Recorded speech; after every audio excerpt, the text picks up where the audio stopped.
오늘 말씀의 주제는 100점짜리 대 0점짜리, 빵점짜리라는 주제로 요한계시록 3장 1절부터 6절까지의 말씀을 함께 살펴보도록 하겠습니다. 저는 어렸을 때 공부를 잘 못했습니다. 지금도 물론 공부를 잘 하지도 못합니다. 하나님께서 목사로 불러주시고 교회를 섬기는 부르심을 주실 때 가장 자신이 없었던 것도 사실 머리가 좋지 않다라는 겁니다.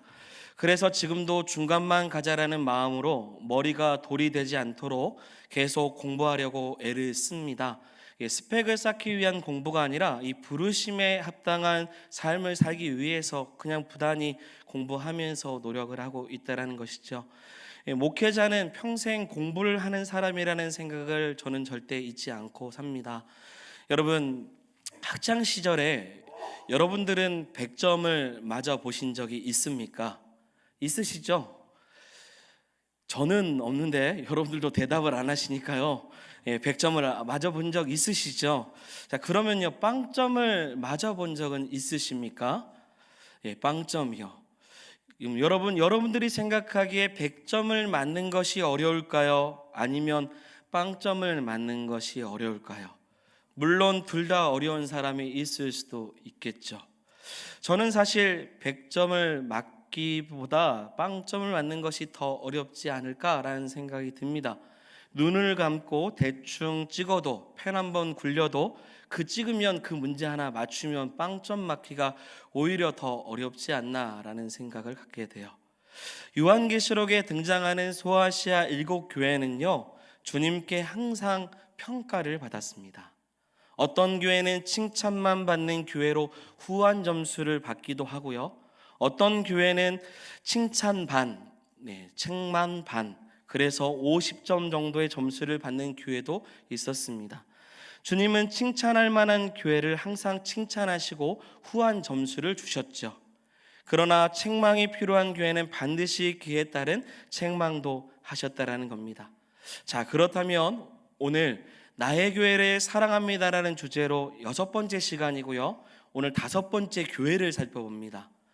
이 4대 교회인데요, 5번째로 등장하는 4대 교회는 어떤 교회일까요? 그리고 몇 점짜리의 교회일까요? 함께 말씀을 통해 살펴보기를 소망합니다. 먼저 배경을 좀 살펴보죠. 4대는요, 당시에 사르디스라는 지명을 가지고 있고요, 현재는 튀르키예 사르트라는 도시로 불립니다. 고대에는 루디아 왕국의 수도로 페르시아 제국의 중요한 도시였습니다. 지도가 있는데요, 위치로는 두아디라 지역에서 남쪽으로 약 48km 좀 떨어진 곳에 위치한 성읍이죠. 이 사대는 에게해 지역 주변 무역과 그리고 교통의 요충지이자 군사적으로 굉장히 중요한 역할을 감당했던 교회입니다. 두아디라 교회와 동일한 거였어요. 그리고 세계사의 기록을 보니까요, 이곳은 금과 은으로 만든 화폐를 처음 만들었던, 주조했던 곳으로 알려져 있습니다. 이것이 가능했던 것은 이 지역에 이 최대 금맥이 흐르는 금 생산지가 4대에 있었기 때문이라는 거예요. 그렇기 때문에 덕분에 부유한 도시였습니다. 오늘날 석유 국가처럼 다들 생활이 넉넉했던 거죠. 또한 양털 가공업과 염색업으로도 유명했어요. 그러다 보니 돈이 넘쳐납니다. 사람들이 살만했어요. 반면에 돈이 너무 많으니 쾌락도 향락도 그런 문화가 너무나도 발달되어서 흥청망청 태폐적인 분위기가 이 도시 전체를 사로잡은 가득할 만큼 이 도시는 사실 쾌락 속에 있는 도시라기도 합니다. 여러분, 부족함을 느끼지 못하고 오히려 부요함이 넘치면 쾌락에 빠지기 쉽습니다. 그리고 이 도시는 에베소는요, 아데미 신전이 있었잖아요. 그거와 맞먹는 거대한 시벨레 여신의 신전이 있었습니다. 그래서 이게 금화도 있고 그의 그 금화 안에 있는 여신의 모습도 있습니다. 우상 숭배가 극심했던 곳이었죠. 자, 그런데요, 이렇게 번창하고 부유했던 4대 도시가요, AD 17년, 이게 신약 시대 때입니다. 신약 시대 때 큰 지진으로 심각한 타격을 얻습니다.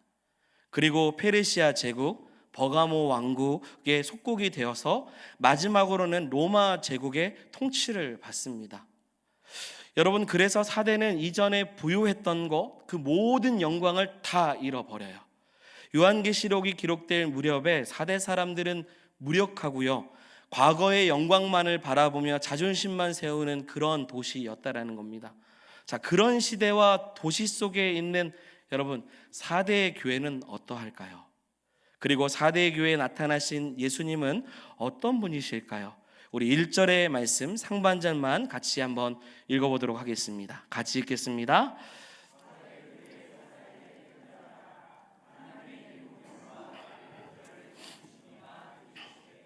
아멘. 여기까지 보시면요, 먼저 사대 교회에 나타나신 예수님은요, 7영과 7별을 가지신 분이라고 소개하고 있어요. 여러분, 세 단어를 주목합니다. 첫 번째는 7영이에요. 7은 성경에서 완전수입니다. 그래서 7영은 여러 의미가 있지만 그냥 충만한 성령을 의미하죠. 7영. 둘째, 7별이 등장을 합니다. 7별은요, 7교회의 사역자들을 가리키는 말이에요. 세 번째는 이 가지신이라고 하죠. 가지신이라는 단어가 나왔어요. 이 가지신은 가졌다라는 표현인데요, 주관하다, 다스리다라는 뜻입니다. 정리하면 우리 예수님께서는 성령으로 충만하시며 모든 교회 지도자들을 다스리시는 분이시라는 거예요. 이는 여러분, 예수님께서 교회의 머리가 되어주시고 교회를 손에 쥐고 보호하시며 주인 되어주시는 분이심을 스스로 소개하고 계신다라는 겁니다.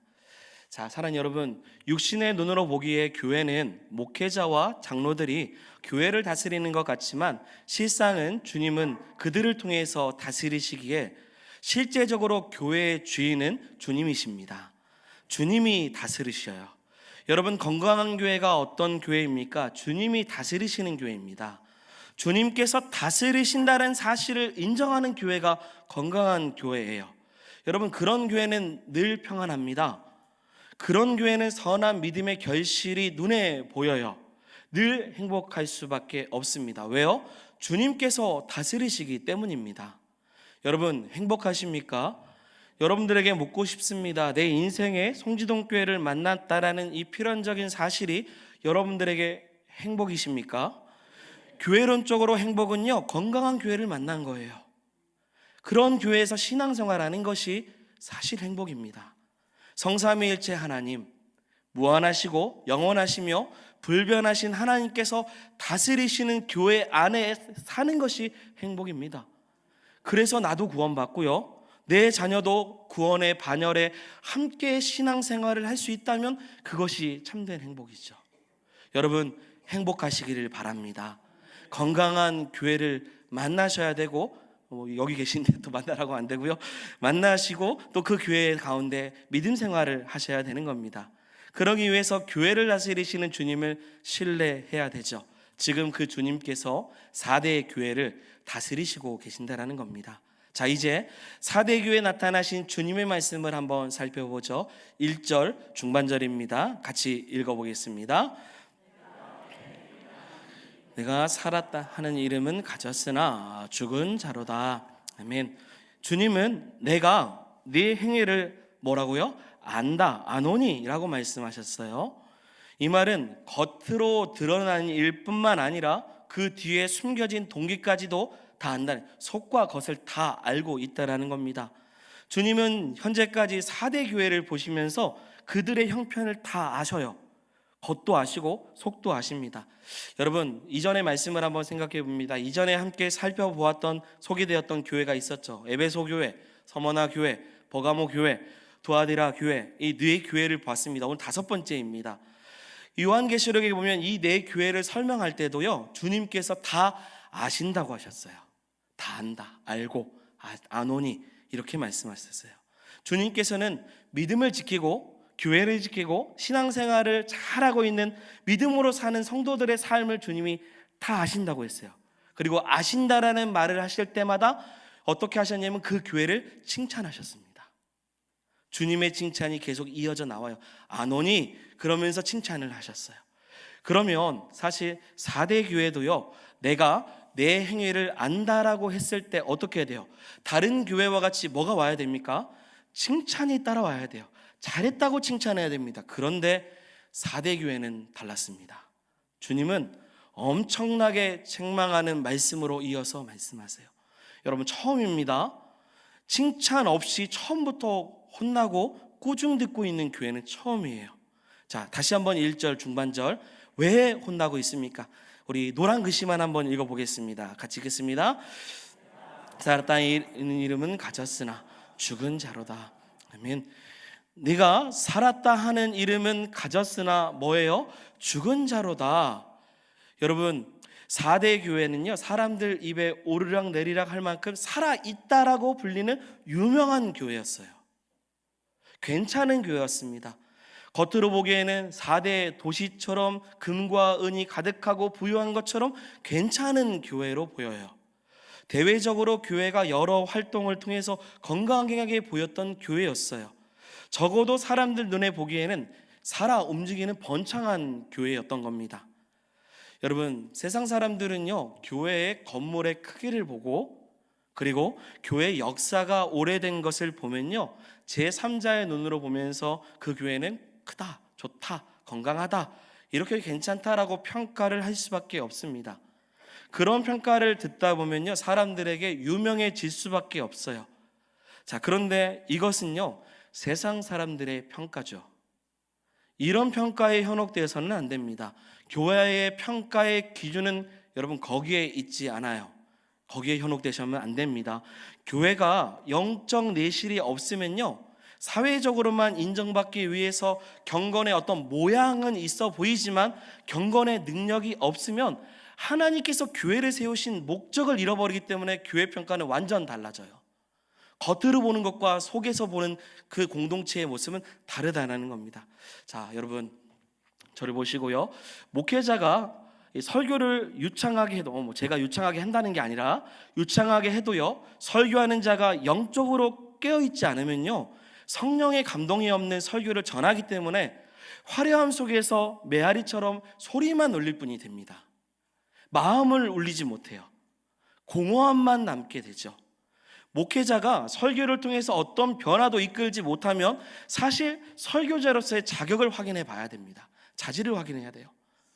영적으로 깨어있는지 스스로 체크를 해야 되고 평가도 받아야 됩니다. 여러분, 찬양팀은 어떻습니까? 찬양대는 어떠할까요? 찬양을 해도 능력이 없이 준비하고 전해지면요, 함께하는 경배하는 성도들도요, 찬양을 통해 기쁨을 얻을 수 없습니다. 교회 사역, 프로그램이 많은데 예수님께서 기뻐하시는 일이 아니라, 그런 초점이 아니라 다른 것에 초점을 두면 영적 능력은 전혀 없는 그런 행사가 될 것입니다. 성도들도요, 사슴이 시냇물을 찾아 갈급함 같이요, 내 영혼이 목말라서 진정으로 영적 갈급함을 가지고 예배하지 않으면요, 단순히 머릿수만 채우는 예배를 드리게 돼요. 그러면 중심을 잃은 예배가 됩니다. 겉으로 보기에는 화려해 보여, 건물이 크고 오래됐고 많이 모여 보여요. 그러나 목회자로부터 사역자들, 동역자들, 성도들 영으로 깨어있지 않으면 겉과 속이 완전 다르다는 겁니다. 겉으로 보이는 모습이 아니라 사랑하는 여러분, 영적 내실을 갖추는 교회가 돼야 되는 거예요. 사실 우리는 교회를 다니면 알잖아요. 우리가 다른 교회 가서 예배 드릴 일이 별로 없어요. 그런데 어디서든지 예배 한번 드려보면 압니다. 교회 한번 가보면 알아요. 지금 이 교회가 깨어있는지, 이 교회가 영적으로 깨어있는 성도들이 있는 공동체인지, 진정 하나님이 원하시는 교회인지 아닌지 알 수 있다는 거예요. 주님께서는 4대 교회가 살아있다고 하는 인간적인 평판을 가졌을지는 몰라도 주님 보시기에는 완전히 죽은 교회라는 거예요. 아주 준엄한 평가를 하셨습니다. 여러분, 가게 매장 앞에 있는 인형 풍선을 보신 적 있으시죠? 어떤 거냐면 저런 거 보셨죠? 인형 풍선에 바람을 넣어주면 움직입니다. 너무 역동적으로 움직이니까요, 마치 살아있는 것 같아요. 막 이렇게 저 연습해봤어요. 근데 안 되더라고요. 이렇게 하죠. 그런데 막상 바람 부는 기계를 끄면요, 실체가 드러납니다. 보세요. 주님은 놀랍게도요 4대 교회가 죽었다라고도 얘기하지만 그뿐만 아니라 성도도요 실제적인 진단을 받았어요. 죽었다고요. 알맹이가 없는 죽정이 같고요, 빈 강정 같으며 생명 없는 인형이나 우리 많이 보잖아요, 주변에 있는 허수아비 같은 거예요. 여러분, 교회가 사람들 사이에 유명해진다고 주님이 보시기에도 좋은 교회라는 착각을 해서는 안 됩니다. 그 교회가 현재 어떤 영적 상태인지, 그 안에 성도들이 영적 어떤 상태로 신앙생활 하는지를 알아야 돼요. 그래서 4대의 교회는 사자성어로 표현하면요 유명무실입니다. 이름만 그럴싸하고요 실속은 없는 교회죠. 4대의 도시 사람들처럼 과거의 영광을 그리워하며 살되 현재에는 감격이 없어요. 미래에 대한 비전이 없습니다. 자, 그렇다면 도대체 왜 이런 결과를 얻었을까요? 바로 그들 안에 뭐가 없냐면 복음을 향한, 따라해 보겠습니다, 열정. 열정이 없기 때문이에요. 그들 가운데 예배에 뭐를 잃어버렸냐면 감격을 잃어버렸기 때문입니다. 그들 마음에 주님을 사랑하는 마음을 놓치기 시작하는 거예요. 자, 그런데 여전히 사랑하는 줄, 여전히 열정이 가득한 줄, 여전히 사모하는 줄 착각해요. 이것이 진짜 무서운 겁니다. 여러분, 스스로 자각하지 못하는 거거든요. 그래서요 주님이 지금 말씀하세요. 본인들은 모르니까요 주님이 말씀하십니다. 지금 4대 교회를 버리고 싶어서, 교회로서 가치가 없어서 포기하고 싶어서 말씀하시는 게 아니에요. 문제를 깨달으라는 겁니다. 회개하라는 거예요. 다시 주님 앞에 나아가라고 주님은 4대 교회를 향해서 칭찬 없이 아주 엄중히 경고하고 계시는 겁니다. 자, 2절 말씀입니다. 어떠한 경고 속에서 그들을 회복시키고자 말씀하시는지 함께 2절을 보겠습니다.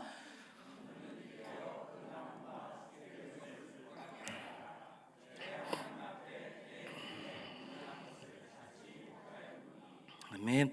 여러분, 2절에 제가 노란색이죠, 어떤 단어가 있죠? 일깨어 라는 말이 나오죠. 지난주 설교 비슷합니다. 이 본문의 이 부분은, 지난주는 불타오르네 뭐 해가지고 불일 듯 뭐 이런 얘기를 했었는데요, 이 오늘 일깨어는 영어 단어에서는 wake up입니다. 일어나라는 뜻이에요. 깨우라는 뜻입니다. 자, 1절에 살아있으나 어떤 교회라고 했죠? 죽은 자와 같다고 했어요. 근데 사실 살아있으나 죽은 자 같다라는 것은 죽었다라는 의미가 아닙니다. 다시 죽게 되는 자리 가운데 있지만 살아남을 수 있다라는 뜻이에요. 회복에 대한 최소한의 가능성을 두고 있는 겁니다. 여러분, 병원에 응급 환자가요 병원에 이송을 했을 때 갑자기 심장이 멈추면요 그냥 놔두지 않죠. 어떻게 합니까? 심장 제소등기로 응급처치를 합니다. 왜냐하면 심장이 멈추면 죽기 때문이죠. 그래서 살려보고자 합니다. 최소한 다시 살 수 있는 가능성을 생각해서 뭘 깨워요? 심장을 깨우는 거예요. 지금 일깨어라는 말이 그런 말이에요. 4대 교회는 죽어가고 있는데 정작 자신은 자기가 죽어가는지를 모르고 있는 거예요. 이런 사람이 많아요. 스스로 자각하지 못해요. 졸음운전하는 사람이요 자신이 졸음운전하는지를 모릅니다. 알코올 중독자가 자신이 알코올 중독되어 가는지 모르고 마셔요. 영적으로 죽어가가 하는데 자신은 죽어가는지를 몰라요. 동시대 4대 사람들처럼 아니라고 달콤한 세상 쾌락에 정신이 팔려서 과거에 이룬 업적만 생각을 합니다. 이거 현재 열정을 잃고 죽어가는 상태인지 몰라요. 그래서 4대 교회를 일깨우는 거예요. 깨어라는 거예요. 4대 교회가 왜 이렇게 되었을까요? 여러분, 왜 이렇게 되었을까? 왜 열정을 잃고 감격을 잃고 살아있으나 죽은 것과 같은 상황이었을까요? 앞에서 이미 다루었던 다른 교회와 달리 4대 교회는 이단의 공격을 많이 받지 않았습니다. 그리고 지역 상인 조합의 사람들의 공동체에서 살아남기 위해서 믿음을 저버리는 그러한 부담되는 것을 요구하지도 않았어요. 로마 정부의 박해도 비교적으로 적습니다. 괜찮은 상황이었어요. 좋은 환경입니다. 이러면 교회가 더 잘 될 수 있잖아요. 그런데 문제가 뭡니까? 환란이 없으니까요. 너무 편하니까요. 이게 독이 되는 겁니다. 믿음도 사실 옆에서 누군가 믿음을 자극할 만한 일이 생기면 더 오기가 생겨서 믿음 지키려고 하거든요. 다들 세상 문화를 즐기기 위해서 놀고 쉬고 마시고 피고 세상 좋아할 때 나는 예수 믿는 사람입니다. 나는 그래서 그렇게 하지 않겠습니다. 나는 예수 믿는 사람이기 때문에 내 삶을 더럽히지 않겠습니다 라고 내 믿음이 세상에서 자꾸 나를 넘어뜨리려고 할 때 어떻게 돼요? 믿음이 더 자라기 시작해요.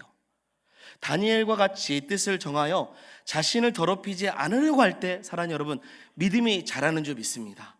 세상 유혹과 시험이 찾아와도요, 믿음으로 거절하고 믿음을 지킬 때 그때 믿음으로 이겨낸 사람이 성장하는 거예요. 여러분, 누구나 시험 받고 싶은 사람은 없습니다. 유혹에 노출되고 싶은 사람도 없어요. 이런 사람은 있겠죠. 스스로 유혹에 넘어가고 싶어서 향락을 즐기거나 주님을 영화롭게 하지 않는 일을 일부러 생각하지 않다면 몰라도 누구도 시험을 당하고 싶지 않습니다. 그러나 사랑하는 여러분, 시험을 당할 때 주저앉으면 안 돼요. 오히려 정신 바짝 차리고 깨어 있어야 됩니다. 나를 연단시킬 수 있는 하나님을 의지해야 돼요.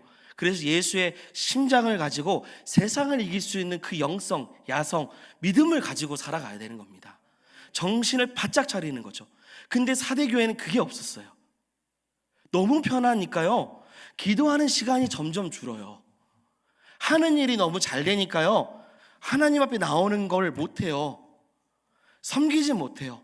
말씀을 가까이 하지 않아요. 자신의 삶을 위해서만 살아가게 되는 겁니다. 죽어가는 줄 모르고 스스로 죽어가는 신앙을 갖게 되는 거죠. 그러니 예전에 그렇게 뜨겁게 사랑했던 예배의 자리, 기도했던 자리, 주님 아니면 도저히 어찌할 수 못했던 그런 하나님과의 만남의 자리를 자꾸 놓치는 거예요. 새벽을 깨우지 못하고 예배를 나오지 못하고 하나님을 섬기지 못하며 하나님 앞에 나아가지 못하는 시간들을 계속 갖게 되는 것입니다. 사도행전 7장의 이야기를 잠깐 하겠습니다. 스데반 집사님 순교 사건이 기록된 말씀이죠. 스데반 집사님의 순교는 당시 초대교회 모든 성도들에게 가히 충격적인 사건이었습니다. 주를 위해 사는 사람이 결말이 이 스데반 집사와 같다라고 한다면 사실 믿음 생활하는 모든 과정이 그리 즐겁지 않죠. 그리고 스데반 집사가 순교하기 전까지 그들은 다들 예루살렘에 있는 교회에 함께 머물러 있었기도 했습니다. 그러나 이 순교 이후에 교회가 큰 박해를 받으니, 사도행전 8장 1절 중반절입니다. 같이 읽어보겠습니다. 사도 외에는 다 유대와 사마리 모든 땅으로 흩어지니라. 아멘. 여러분, 뭐예요? 흩어졌어요. 원래 지금 흩어진 이유가 뭐죠? 오늘 본문에 보면 박해 때문에 흩어진 겁니다. 순교하고 이런 고난을 당할까 봐. 그런데요, 이런 고난이 있기 전에 이미 그들은 흩어졌어야 돼요. 박해 이전에 이미 그들은 흩어져야 되죠. 왜냐하면요, 예수님께서 성령이 너희에게 임하시면 권능을 받고 예루살렘과 온 유대와 사마리아와 땅끝까지 이르러 내 증인이 되리라, 이렇게 말씀하셨어요. 성령 받았으면 흩어지라고 한 겁니다. 그런데 성령 받고 부흥하고 회개하는 사람들이 많아 교회 숫자가 많아지기 시작하니 흩어지지 않기 시작해요. 평안한 겁니다. 박해가 찾아오니 그제서야 하나님의 사명을 이루는 제자의 삶을 살기 시작한 거죠. 사대교회는 너무 안일합니다. 그래서 주님께서 경고하시는 거예요. 여러분, 우리가 안일하지 않기를 원합니다. 일깨워지는 상도가 되길 원해요. 칭찬을 받되 이왕이면 100점짜리가 좋겠죠. 빵점짜리처럼 주님의 칭찬을 하나도 못 받는 그러한 성도가 되지 않기를 소망합니다. 그런데 우리 주님은요, 다 죽게 된 이 4대 교회에도 남은 것이 있다고 말씀하세요. 이게 은혜입니다. 그래서 그것을 일깨우라고 하시죠. 지금이라도 그 남은 바 죽어가고 있는 것을 뭐 하라고 하시냐면 굳세게 하라, 굳세게 하라. 그러면 어떻게 굳세게 해야 될까? 3절의 말씀입니다. 오늘 본문 3절입니다. 같이 읽겠습니다.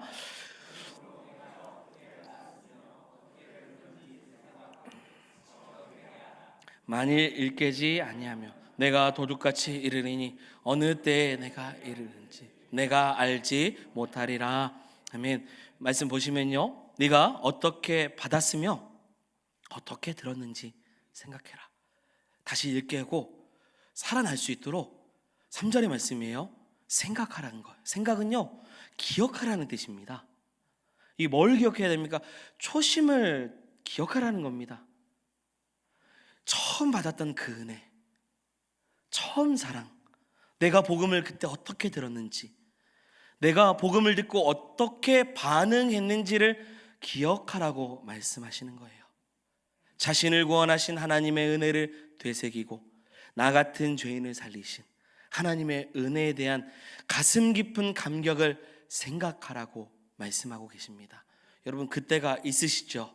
처음 받았던 은혜, 처음 사랑, 내가 그때 주님 없으면 정말 살지 못했던 그때를 기억하고 내가 어떻게 복음 앞에서 반응했는지, 그리고 어떤 결단을 했는지, 그리고 직분을 받을 때마다 그런 결단 속에서 어떻게 살아가고 있었는지를 기억해야 되는 것입니다. 두 번째, 다시 한 번 더 그들을 일깨우라고 말씀하셨는데요, 두 번째는 뭐냐면 노란 글씨만 읽어보겠습니다. 회개하라 만일 일깨지 아니하면. 아멘. 여기까지 보시면요, 회개하라는 거, 회개. 만일 회개하지 않고 일깨지 않으면 어떻게 임하셔요? 도둑같이 방문하겠다는 거예요. 예고 없이 불시에 방문하는 겁니다. 도둑이 언제 올 때 예고하고 옵니까? 안 그러잖아요. 언제 다녀갔는지 물건을 잃어버리고 나서야, 그 흔적을 보고 나서야 압니다. 주님은 도둑같이 임하시겠다, 도적같이 또 임하시겠다는 거예요. 여러분, 이 말씀은요, 멀리 생각하시면 안 돼요. 우리 마태복음이나 이런 복음서에는 이 도적같이 임할 때는 재림의 때를 생각하잖아요. 근데 이때는, 지금 이 말씀은 재림의 때를 이야기하는 게 아니에요. 주님의 역사가 진행되는 모든 시간들 가운데예요. 심판주로 세상 가운데 교회가 어떤 모습을 갖고 살아가는지 내가 수시로 방문하겠다는 겁니다. 수시로. 그때 도둑같이 임하여 심판하시겠다는 겁니다. 여러분, 회개하는 삶이 굉장히 중요합니다. 주님이 도둑같이 임할 때 내가 회개하지 않고 있다면 어떻겠습니까? 자신의 뜻이 맞다고 생각하면 사실 회개하지 않아요. 이게 내가 했던 일이 내 뜻이 맞는 거라고 생각하면, 여러분, 사람은 그러면 회개하지 않습니다. 자신의 신앙적으로 어긋난 사람이라고 일깨어 있지 않으면 회개하지 않습니다. 저는 많이 봤어요. 저는 그것이 아니라고, 틀렸다고, 그건 옳지 않다고 말하는데도 불구하고 깨닫지 못하는 그런 우리 주일학교 아이들을 볼 때도 있고 성도들을 볼 때가 있습니다. 그러면 이런 말을 목회자가 이런 말을 했을 때 왜 잘하고 있는 나한테 뭐라고 하는가? 내용을 얘기하지 않고요, 목사님이 나에게 뭐라고 한 거를 생각을 하더라고요. 잘못했다고 권면하면 권면의 말은 다 없어요. 왜 권면했는지를 모릅니다. 그리고 나서 혼냈다라는 것만 기억을 해요.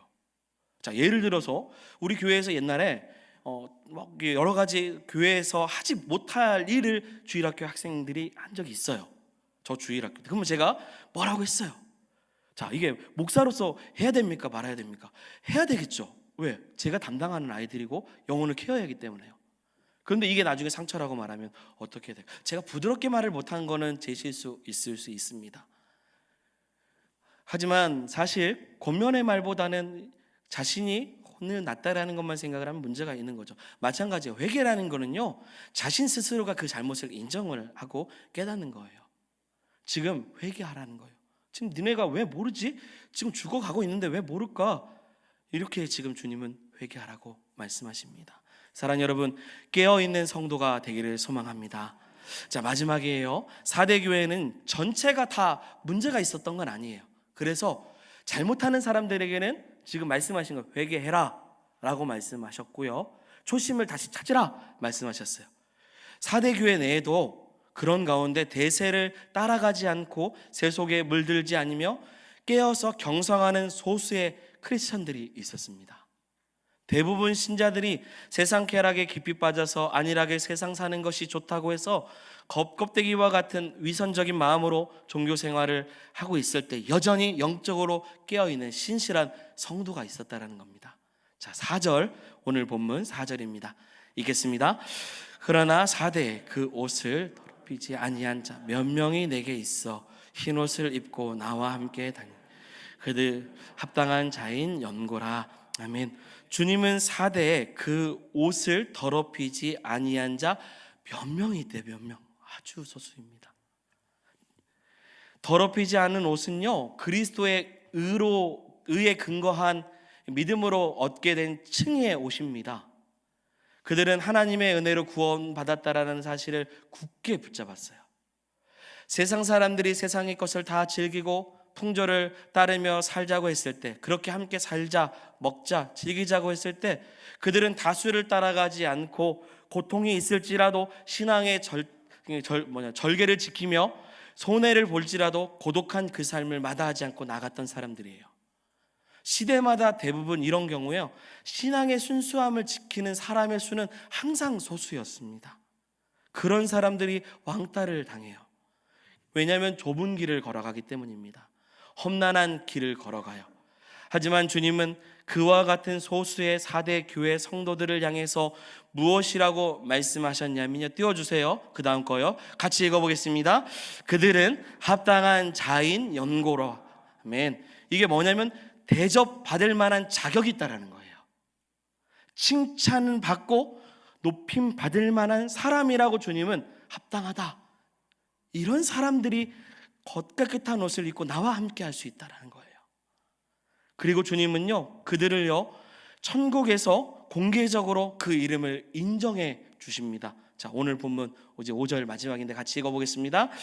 이기는 자는 그와 같이 흰 옷을 입을 것이요 내가 그 이름을 생명책에서 결코 지우지 않.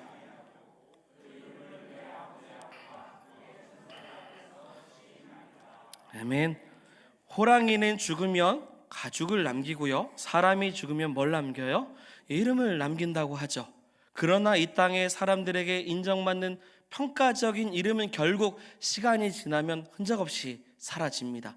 그러나 5절 말씀이요, 믿음을 지키는 자는 흰옷을 입고 구원받은 백성으로 주님께서 생명책에 영원히 지워지지 않도록 인도하신다는 거예요. 그 이름을 하나님 아버지 앞에서, 천사들 앞에서 예수님께서 어떻게 해요? 공개하시겠다는 거예요. 인정해 주겠다는 거예요. 예수님이셔요? 제가 예수님이라고요. 하나님께 말해요. 하나님 아버지, 이 사람 끝까지 믿음을 지켰어요. 공개하시는 거예요. 하나님 아버지, 빵점짜리 교회에서도요 세상 풍조 따라가지 않았고요, 끝까지 옷을 더럽히지 않고 신실하게 살았어요. 하나님 아버지, 기억해 주세요. 응답해 주세요. 그리고 상급 주세요. 칭찬해 주세요. 여러분, 이렇게 인정해 주신다라는 거예요. 세상으로부터 인정받는 거, 그거 한순간입니다. 하지만 하나님께 인정받고 예수님께 칭찬받는 그것은 영원히 남는 것입니다. 우리 모든 성도들이 생명책에 기록되고요, 우리 모든 성도들의 다니는 우리 송지동 교회가 주님께 칭찬받고, 하나님 아버지 송지동 교회는 이랬습니다, 100점짜리라고 인정받을 수 있는 교회가 되기를 소망합니다. 여러분, 지금 이 말씀, 그리고 이제 7교회를 살펴보잖아요. 이 말씀은 지금 우리에게 적용이 되지 않을 수 있어요. 하지만 이 말씀을 기억하고 우리가 이런 가치관으로 살아갈 때 교회를 생각할 수 있는 것입니다. 말씀을 정리합니다. 오늘 주님은 세상으로부터 100점짜리 교회 같아 보이지만 주님 보시기에 0점짜리인 교회인 4대 교회를 칭찬하지 않고 책망하셨습니다. 근데 이 책망은 징계를 위한 책망이 아니었어요. 속이 텅 빈 강정같이 살아있으나 죽은 신앙을 가진 성도들을 향해 일깨워서 죽게 된 발을 굳게 잡으라고 말씀하셨어요. 그리고 회복을 원하셨습니다. 그래서 첫사랑, 첫 은혜를 기억하고 회개하고 돌아오라고 말합니다. 무엇보다 중요한 것은 7 영이신, 그 7 영을 가지신 예수님께서 성령으로 충만케 하시는 역사를 교회 가운데 허락해 주십니다. 그러면 성령이 불타는 교회가 되고 회복의 역사가 일어나요. 유명무실한 교회가 되지 않도록 속이 꽉 찬 성령으로 충만한 교회와 성도가 될 수 있는 우리 송지동 교회와 저와 여러분들이 되기를, 그래서 깨끗한 옷을 입고 살아가는 우리 모든 성도들이 되기를 주의 이름으로 축원드립니다. 아멘. 우리 말씀을 생각하면서 함께 찬양하겠습니다. 여기에 모인 우리 이 믿음 더욱 굳세라 함께 고백하겠습니다. 여기에 모인 우리 주의 은총 받은 자여라. 주께서 이 자리에 함께 계심을 아노라. 언제나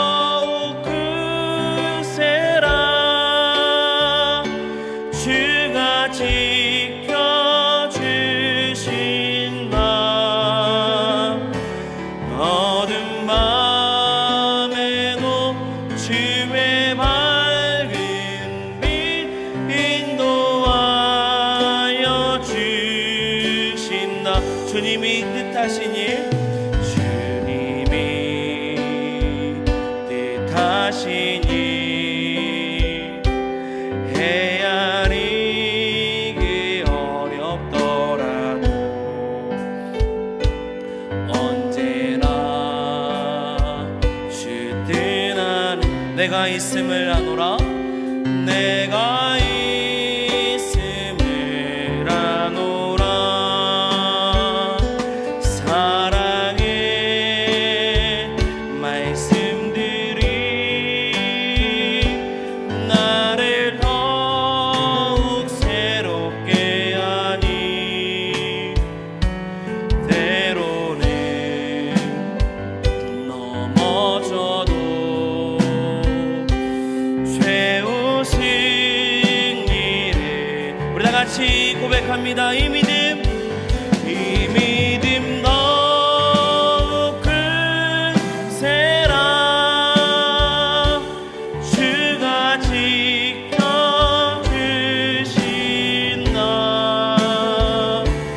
어두운 밤에도 주의 밝은 빛 인도하여 주. 이 믿음 더욱 크세라. 이